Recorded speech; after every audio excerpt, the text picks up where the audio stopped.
ভাবছেন এটা জাস্ট আর একটা বোমা বর্ষণ? একদম ভুল। আসল খেলাটা কিন্তু পর্দার আড়ালেই হয়ে গেছে। একটু ভেবে দেখুন, যে মানুষটা মাটির নিচে স্টিলের তৈরি অভেদ্য বাংকারে লুকিয়েছিলেন, তার একদম পিন পয়েন্ট লোকেশন ট্রাম্প পেলেন কোথা থেকে? কে করেছিল সেই চরম গাদ্দারি?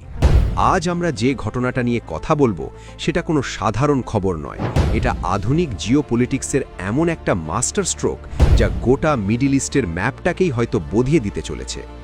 যাকে ইরানের সুপ্রিম লিডার মানা হতো, তার সেই হাই সিকিউরিটি জোন নিমেষের মধ্যে ধুলোয় মিশে গেল, আর সাথে শেষ হয়ে গেল তার পুরো বংশ। বেঁচে আছে শুধু তার ছোট ছেলে। আপনারা ভাবছেন এটা কোনো সাধারণ ফাইটার জেটের কাজ? আরে ভাই, যে বোমাটা ফেলা হয়েছিল সেটা বোমার বাবা। চলুন আজ আপনাদের সেই সিক্রেটটা ডিকোড করে বোঝাই, যা মেইন স্ট্রিম মিডিয়া ইচ্ছে করেই চাপা দিচ্ছে। আজকের আলোচনা আপনাদের ধারণা পুরো পাল্টে দেবে। একবার ভাবুন, এখানে আমাদের পুলিশকে একটা চোর ধরতে বছরের পর বছর লেগে যায়, আর ট্রাম্প ভাই সাহেব একটা দেশের সবচেয়ে পাওয়ারফুল লোকটাকে কয়েক ঘন্টার মধ্যে স্রেফ হাওয়ায় উড়িয়ে দিলেন। এই মুহূর্তে ইরানের ভেতরে চরম প্যানিক। রাস্তায় লোক নেমে পড়েছে। কেউ আনন্দে সেলিব্রেট করছে যে যাক, সুপ্রিম লিডার গেছে, এবার হয়তো দেশের ইকোনমি বাঁচবে।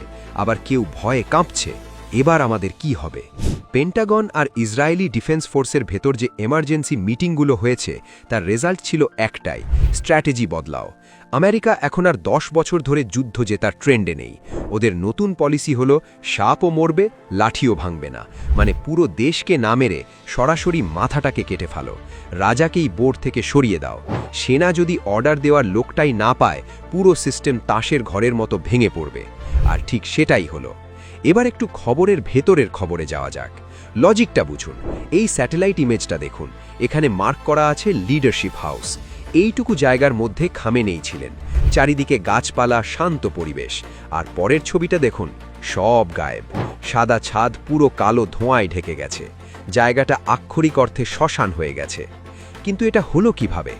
এই অপারেশনের পেছনে ছিল বিশ্বের সবচেয়ে খতরনাক দুটো ইন্টেলিজেন্স এজেন্সি, ইসরায়েলের মোসাদ আর আমেরিকার CIA। ইসরায়েল খুব ভালো করেই জানত, যদি তারা ইরানের সাথে লম্বা যুদ্ধে জড়ায়, তবে ইসরায়েলের যা ছোট্ট ক্ষেত্রফল, তাতে ইরানের কয়েকটা মিসাইল লপেটে চলে এলেই ইসরায়েল শেষ। তাই খেলাটা ঘুরিয়ে দেওয়া হলো। ইসরায়েল আর আমেরিকার টার্গেট ছিল মিডল ইস্টের তেল আর সাপ্লাই চেনের উপর কন্ট্রোল নেওয়া, কিন্তু ইরান মাঝখানে দেওয়াল হয়ে দাঁড়িয়েছিল। গাজায় হামাস হোক বা লেবাননে হিজবুল্লাহ, ইরান এদের ব্যাকফায়ার দিচ্ছিল।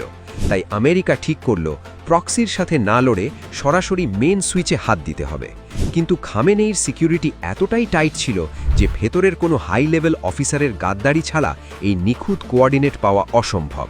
হ্যাঁ, পর্দার আড়ালে কোনো বড়সড় ইনসাইডার ডিল হয়েছে, যা আজ নয়তো কাল সামনে আসবেই। সবাই ভাবছিল ইরান জিতে যাবে বা যুদ্ধটা ব্যালিস্টিক মিসাইলে আটকে থাকবে। কিন্তু আমেরিকা আর ইসরায়েলের এই চালটাকে জিওপলিটিক্সের ভাষায় এই শতকের অন্যতম সেরা মাস্টার স্ট্রোক বলা যায়।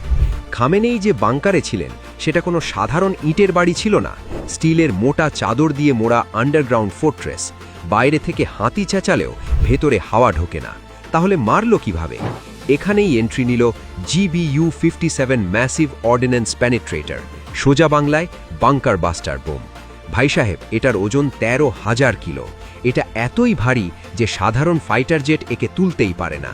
এর জন্য ডাকতে হলো B-2 স্টেলথ বোম্বারকে। এই বোমাটা যখন মাটিতে পড়ে তখন ফাটে না। এটা ড্রিলের মতো মাটি ফুঁড়ে 100-200 ফুট গভীরে ঢুকে যায়। তারপর বুম! আর এর ব্লাস্ট মেকানিজম শুনলে আপনার গায়ে কাটা দেবে। ফাটার পর এর ভেতর থেকে বেরোয় গনগনে লোহার ছররা, যার টেম্পারেচার সূর্যের সারফেসের মতো। 1 সেকেন্ডের ভগ্নাংশে পুরো বাংকারটা গলিত লাভার চেম্বার হয়ে যায়। বডির DNA পর্যন্ত খুঁজে পাওয়া যায় না। ভেবে দেখুন, ওইটুকু জায়গায় এরকম 30টা বোম ফেলা হয়েছিল। রিস্কটা বুঝতে পারছেন? যদি খামেনেই বেঁচে যেত, তাহলে হয়তো ওই দিন বিকেলেই ইরান অ্যাটম বোমের বোতাম টিপে দিত। কিন্তু আমেরিকা এমন ফাঁদে ফেলেছে যেখান থেকে বেরোনোর কোনো রাস্তা ছিল না। এবার আসল কথায় আসি। আগামী কয়েক দিন বা কয়েক সপ্তাহের মধ্যে আমরা হয়তো এমন কিছু দেখতে চলেছি যা গত কয়েক দশকে পৃথিবী দেখেনি। ইরান যদি আজ নিউক্লিয়ার পাওয়ার হয়ে যেত, তাহলে আমেরিকা বা ইসরায়েলের ক্ষমতা ছিল না এই স্ট্রাইক করার। নিউক্লিয়ার বোম না থাকার খেসারত ইরানকে দিতে হলো। অনেকেই সোশ্যাল মিডিয়ায় লিখছেন, কাল যদি ভারতের সাথে এমনটা হয়। আরে ভাই, লজিক্যালি ভাবুন, ভারতের সাথে এই খেলা খেলা অসম্ভব। কেন? কারণ ভারতের কাছে শুধু 180টারও বেশি নিউক্লিয়ার ওয়ারহেডই নয়, বিশ্বের দ্বিতীয় বৃহত্তম সেনাবাহিনী, বিশাল জনসংখ্যা আর একটা স্ট্রং ডেমোক্রেসি আছে। ভারতের দিকে কেউ চোখ তুলে তাকালে খেলাটা কিন্তু অন্য লেভেলে চলে যাবে। কিন্তু মিডল ইস্টের এই ঘটনা গ্লোবাল ইকোনমি, তেলের দাম আর জিওপলিটিক্সকে তাসের ঘরের মতো নাড়িয়ে দিয়েছে। এবার হয়তো নতুন কোনো লিডার আসবে, যে হয়তো আমেরিকার হাতের পুতুল হবে। এই পুরো স্নায়ুযুদ্ধে কে আসলে লাভবান হলো বলে আপনাদের মনে হয়? আর ওই নিখুঁত ইন্টেলিজেন্সটা কি সত্যিই মোসাদের ম্যাজিক, নাকি ইরানের ভেতরেরই কোনো বড় নেতার বিশ্বাসঘাতকতা? আপনাদের তীক্ষ্ণ মতামত কমেন্ট বক্সে জানান, আমি নিজে প্রত্যেকটা কমেন্ট পড়ব। যারা সত্যিকারের জিওপলিটিক্যাল অ্যানালিসিস বুঝতে চায়, হোয়াটসঅ্যাপে খবর ফরওয়ার্ড করার আগে তাদের সাথে এই ভিডিওটি শেয়ার করুন। চ্যানেলটি সাবস্ক্রাইব করে বেল আইকনটি চেপে দিন, আর চাইলে আমাদের টেলিগ্রাম চ্যানেলেও জয়েন করতে পারেন, লিংক ডেসক্রিপশনে দেওয়া আছে।